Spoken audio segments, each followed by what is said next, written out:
Hey there, folks. Welcome back to our channel. Today, we're diving into something super practical: how to create a Chime account. If you're tired of traditional banks with hidden fees and complicated processes, Chime is a game changer. It's a user-friendly mobile banking app that offers no overdraft fees, early paycheck access, and easy money management.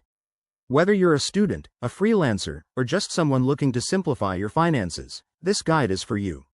Let's get started. First things first, you'll need to download the Chime app.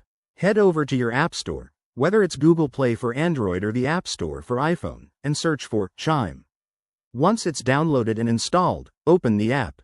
You'll see a welcoming screen prompting you to sign up. Tap on Sign Up and enter your mobile phone number.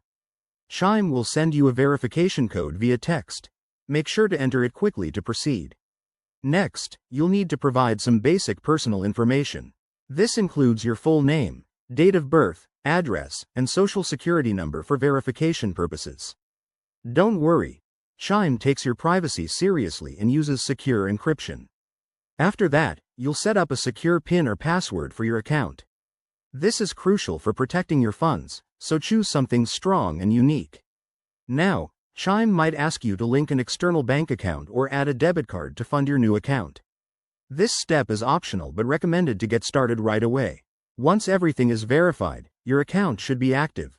You can then explore features like the Chime spending account, savings account with automatic savings rounds, or even their credit builder program. One quick tip: if you run into any issues, like verification delays, double-check your information or contact Chime's support through the app. They're known for their fast responses. And remember, Chime is all about making banking easy and accessible.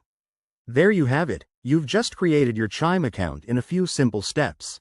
Now, you can start managing your money more efficiently. If this video helped you out, hit that like button, subscribe for more financial tips, and drop a comment below if you have any questions. Thanks for watching, and see you in the next one.